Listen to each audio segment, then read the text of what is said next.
may kumakalabog dun sa ano ko, sa gulong ng sasakyan ko.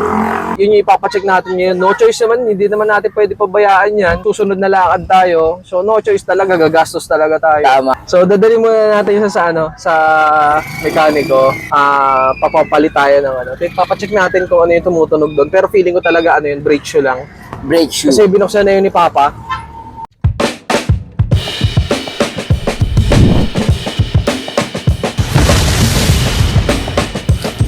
Uy, ang dami na nating na-upload na video sa ano natin, sa page natin. Pero, bakit nagwa-wonder ang friendship ko? Bakit ka nagwa-wonder, boy? kasi nga puro reactions, tapos wala man lang halos nagko-comment.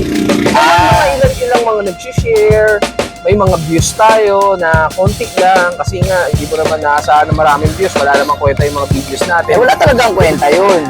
Pero ba may naisip ako? Ano yan, boys? What Spill it if out. ang i-video natin ngayon, i-content natin ngayon, yung mga comment ng mga ibang tao, ambush interview natin sila. So, alam mo ba kung ano topic natin for today's video? Ano? Diba ikaw boy, may ex ka? Ay, wala. Magka-love life ka ba boy? Hindi ko masabi. Walang label. So, ang naisip ko boy, tanong natin sa mga makakasalubong nating mga tao kung ano yung mga comments nila or kung ano yung mga masasabi nila about sa mga naging ex nila. Baka may mga hidden ano pa sila, may mga hidden messages pa sila, may mga gusto pa sila sabihin sa mga exes nila. Antay tayo. Hindi na daw kailangan palitan ng brake shoe eh. Tagal ka na kuya dito, di ba? Oh, 15 years na. 15 years ka na dito? Ano po yung pinakabatang nakalikot nyo rito, kuya? I mean, pinakabatang sasakyan. Bago? 10 years old, 10 years old. 9 years old! Grabe naman to si kuya. Pag hindi available si Boss Wilmar, ano tayo, dito tayo nakakarating.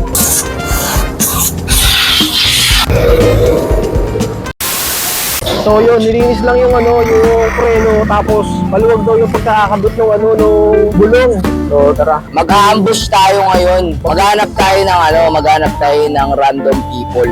So tara. Yun. Opo, naranasan ko na po. Yung situationship. Parang kayo, pero walang kayo. Wala ano. Hindi nila ako pinansin. Updatean kayo sa isa't isa, tapos natikwento kayo about sa araw nyo, gano'n. Pero wala naman kayo, wala kayong label. Paano nag-end? Wala. Siguro naporingan na siya sa akin. Since nagkaroon ka ng situationship, tapos biglang nag-end, ano yung last message mo para sa kanya? Ano, sana sa susunod din niya na gawin yun. Hindi na siya magbigay ng mixed signal. Sana makahanap na rin siya ng dawan niya. Yun lang po. Oo, baka may... Shoutout po kay Adrian, ang tagal mo po. Nag-aantay pala siya. Sige. Thank you so much, Renzel. Ingat. Taga saan ka? Taga dito lang sa may annex. Sa Annex. Kapitbahay lang pala tayo, taga-Annex lang din kami.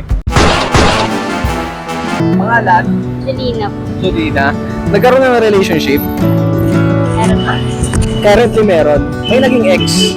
Meron po. Meron. Ilan na? Dalawa. Dalawa. Okay, nakadalawang ex na raw siya. Last message mo sa ex mo, pili ka na lang to kahit saan. Para sa'yo, huwag ka na magpapakita sa akin. Sobrang easy. Huwag ka na mapapakita. Huwag ka na magpapakita sa akin. Thank you. Minsan ka na bang nagkaroon ng love life dati? Meron po ngayon. Tiken, ako sa may boyfriend ka. Okay, so ang tatanong ko lang kasi sana sa'yo, Atif, ever lang na makita mo yung or makausap mo ulit yung ex mo before, kung meron kang message sa kanya, ano yun? No, no message. Walang message. Parang hindi mo minahal yun. Boy, tawag dito, tanongin na natin kasi syempre wala siyang message sa ex niyan. Sa boyfriend niya na lang ngayon. Sana mag-ingat ka lagi.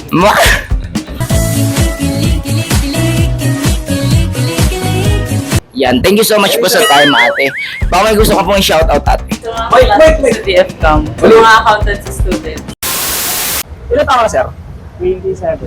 27 yun, tama-tama mo. Marami na experience na sa sir. So, ang tanong lang natin, sir, about sa mga ex. Currently, ano ka ba? Taken ka ba? May relationship or may kinakasama na ako? May kinakasama. May anak na po? Wala pa. Okay.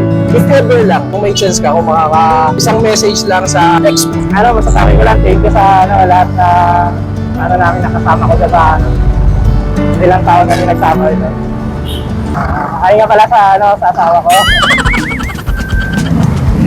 Love you. May naging relationship ka na ba before or currently in relationship ka? In relationship ka. First boyfriend? Hindi. Hindi, so may ex ka. Meron po. Ilan na naging ex mo? 5 po. Wow! Wow, 5. 5, Brad, 5. So, ilan yung seryoso doon? Wala. Okay, sige. Ang content namin kasi ngayon is tinatanong namin yung random people about sa last message nila or gusto pa nilang sabihin about their ex. So, kung makakaharap mo siya ngayon, pili ka lang doon, bigyan mo siya ng isang maiksing mensahe or any message lang. Larap ka doon sa camera, kunyari yan siya. Ingat pa rin siya palagi, ganon. Tapos, maging wise pa rin palagi. Tsaka, magseryoso na. Huwag masyadong mapaglaro sa babae. Meron po. Ilan na naging ex mo? 5 po. Wow! 5, Brad, 5. Magseryoso na. Huwag masyadong mapaglaro sa babae. Larap ka doon sa camera, kunyari yan siya. Paano kayo nagkahiwalay? Wala. Kulang sa time. Sino nakipag-break? Parang siya nung una, tapos ako nung, hindi niya naman talaga seryosong gusto makipag-walay, pero ako na yung kasi wala na ding spark, parang gano'n. Gano'n. So, Hindi na rin masaya, puro problema na, toxic na kasi. So, ilang years na pinag-usapan natin? Wala pang years, 8 months po ata. 8 8 months. Nagsisimula yung pangalan niya sa anong letter? R. So, ibig sabihin yung current boyfriend mo ngayon, R din nagsisimula. R din. R. O, shoutout mo na yung yung boyfriend mo ngayon. O, syempre kinausap mo yung ex mo yung boyfriend mo din. Sorry. Wala, ingat lang siya palagi, tapos wala, miss ko lang siya. Okay, salamat. So, ang tanong ko sa iyo ngayon, Quiz JM, is, kung meron kang pagkakataon, meron ka pang gustong sabihin na hindi mo nasabi dun sa ex mo bago kayo maghiwalay. Kung meron kang isang bagay na gustong sabihin sa ex mo, ano yun? Actually, wala naman akong sasabi na sa kanya kasi bago kami maghiwalay, naging maayos naman yung breakup namin. Actually, until now, magkaibigan pa rin kami. Ayun, like I always say, take care and I hope that you're always doing well in life. If you need me, if you need to talk to someone, I'm here. See you sometimes again. Shout out to Aurora Studios. Ilan taon na pa pala muna kayo? Ilan taon ka natin? 18 po. 18. 18 po. 18. 18 din po. 18. Nagkaroon na kayo ng relationship before or currently in relationship? Hello, umalis. Biglang umalis. Parang nasaktan. May naliligaw. Wala. Sa'yo? Dati lang po. Dati. Ay, may ex na. Pero ngayon, Wala po. wala. Ikaw ate. Nakaka-break lang. Anong nangyayari sa ating dalawa? Kaka-break lang! Sakto-sakto! Maganda yung Hindi kasi ang content namin ngayon, tinatanong namin sa mga random people kung ano yung last message nila or may masasabi pa ba sila sa naging ex nila. Umpisa ako sa'yo ate, parang maganda yung kanya. Sa akin, Last message. message ko, happy ako para sa kanya. Kasi nakita ko, parang engaged na sila.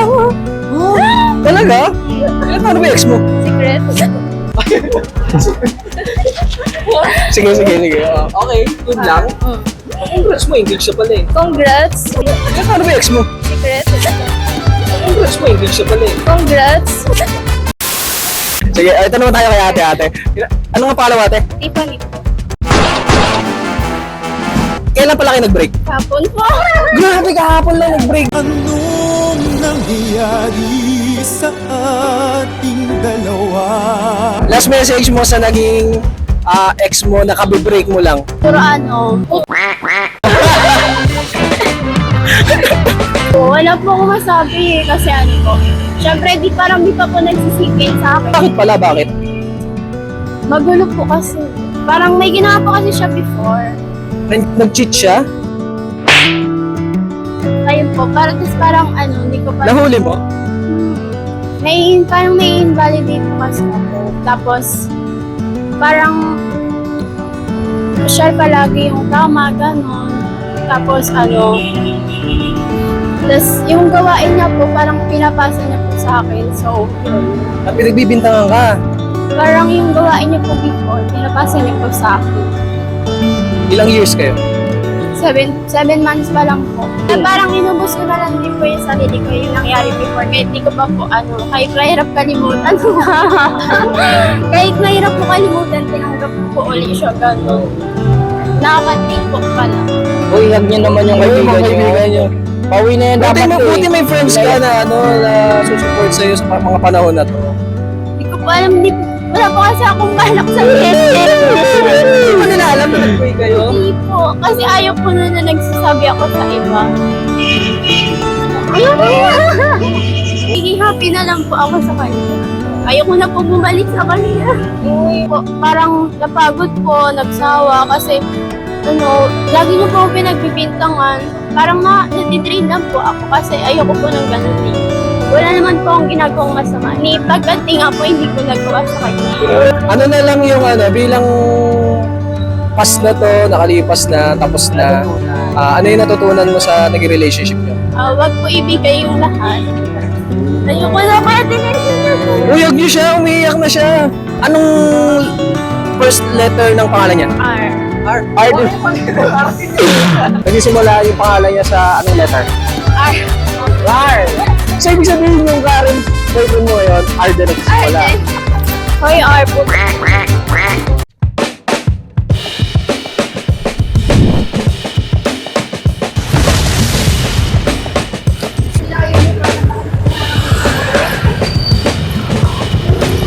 Okay, sana yung mga nag-aabang ng jeep, kaya lang baka nagmamadali sila, kaya wag na lang. So, yun guys. Kaya sana, kung mapanood nyo to, comment rin kayo or baka mayroon kayo mga ibang katanungan na pwede nating itanong sa mga susunod nating magiging vlog. Yung iba kasi, hindi nila alam kung saan natin i-upload yung mga page natin, yung iba nakausap natin. If ever lang nakilala nyo yung mga nakausap namin kanina, yung mga interview namin, pakitag naman Tag sila, nyo please. sila. Oo, tama. Okay. Okay, thank you guys. So dito na kami magtatapos. And thank you. Salamat sa panonood guys. Okay. Sa aming walang kwentang video. Yan, walang kwentang video. Bye-bye, salamat. Bye-bye.